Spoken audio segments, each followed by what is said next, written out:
Patricia Gibson. Thank you, Mr. Chair. And I too would like to welcome the Minister to his place.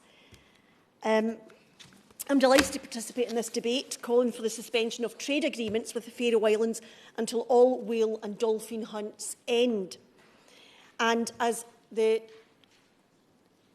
opening of the debate was so well delivered to us by my honourable friend from Perth and Ochil, this petition attracted 104,664 signatures from across the UK.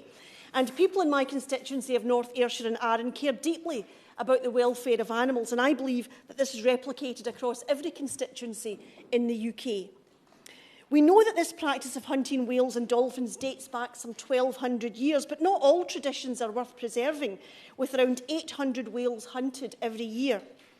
The practice of hunting whales and dolphins is cruel and inhumane and must be condemned. In any case, we now know that the meat on pilot whales, the type of whale primarily hunted, is toxic, with high mercury levels, and can cause health challenges when consumed by humans. And also, it's no longer the case that the people of the Faroe Islands actually need to hunt whales in order to survive. Those days are gone. But it's the scale of the slaughter, as well as the cruelty, that's caused international concern. Last year, more than 1,400 dolphins were slaughtered, and the outcry against this prompted the Faroese Government to review this practice. And this shows that, when properly expressed and directed, the international community can effect change if it drives that intention to its end, which we've not yet done. Now, the review that was announced, obviously it was welcome, but it's not enough. Action is needed, and frustration and deep concern about the hunting of dolphin and whales has led to calls for the suspension of trade agreements until this practice is ended. And I would argue that calls for the suspension of trade agreements is born of this deep frustration with the lack of action from the Faroese Government.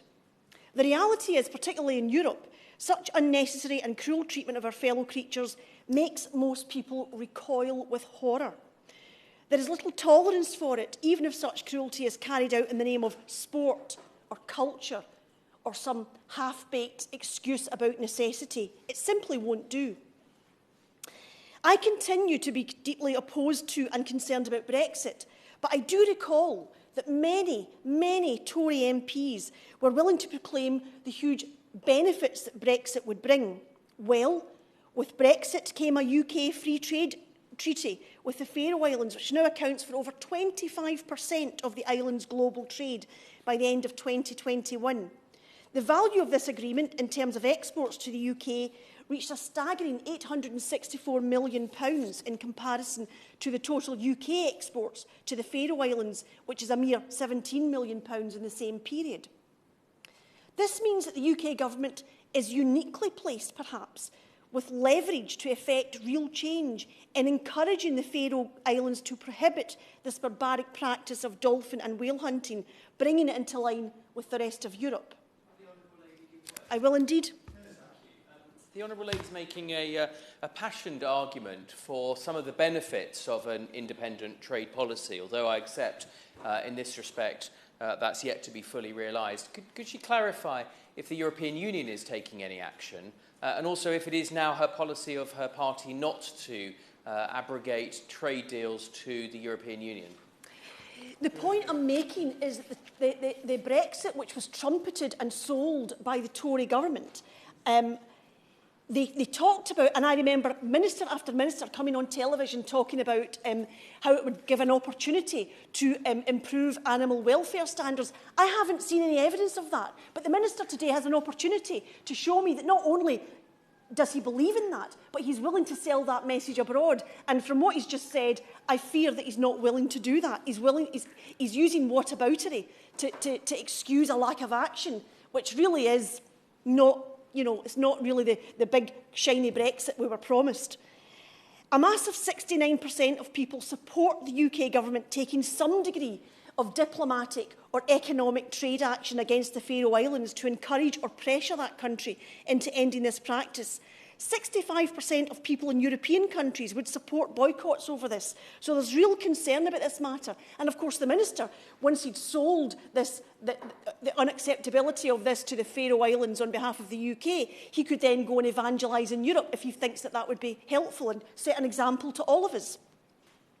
The fact is that the health of our oceans and marine life has been undermined over a long period by mankind. We need more marine mammals in our oceans, not fewer.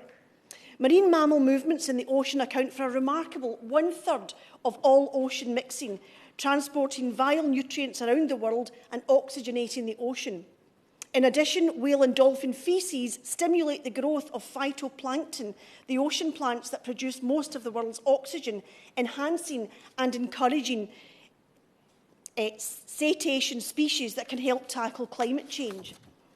Encouraging and pressuring the Faroe Islands to outlaw this horrific practice of hunting whales and dolphins can boost their economy as well. We know that nations which used to allow whale hunting now engage in whale watching, which generates far more economic benefit and employment through whale tourism than hunting ever did, as well as winning international approval.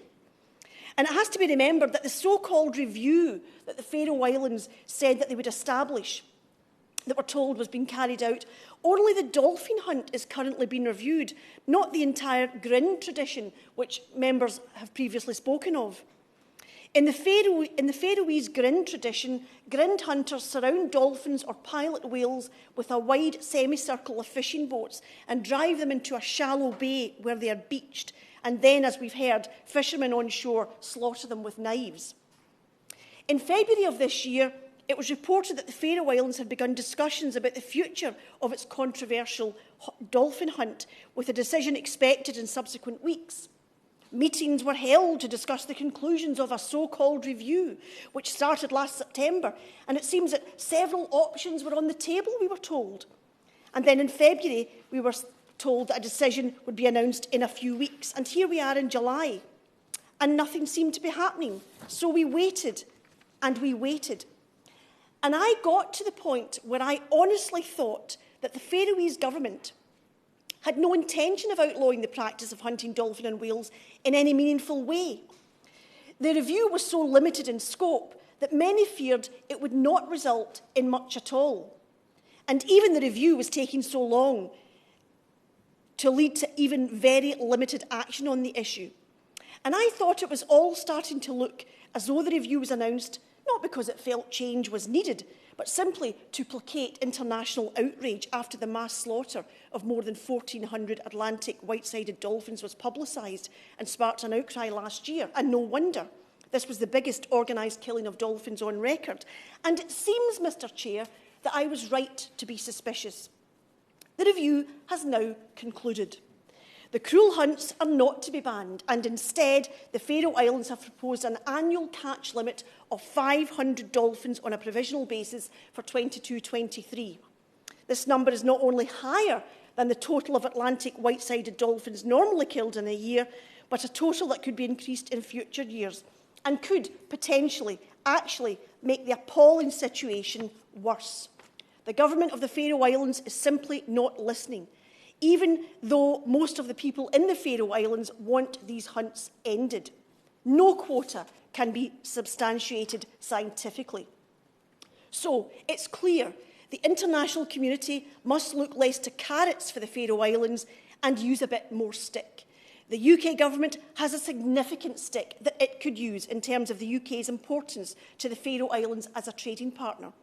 Now, I know that the UK government refuses to consider suspending its free trade deal with the Faroes over this barbaric practice, and sadly, I'm not surprised, since we know the UK is willing to sell arms to the most barbaric of states, so killing dolphins and whales is unlikely to cause much of a ripple round the cabinet table.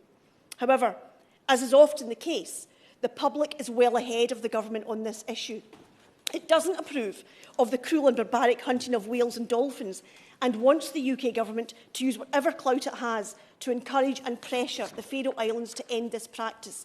The government should listen and, alongside the rest of Europe, exert all and every lever of influence over the Faroe Islands to stop this unacceptable and shocking practice, which has no place in an enlightened society. It is clear that the Government of the Faroe Islands is not serious about stopping this practice. So the UK and other European nations need to do more to persuade and encourage them in the strongest terms to get serious and lay out consequences if this practice continues. Thanks, Mr. Christopher, and it's a pleasure to serve.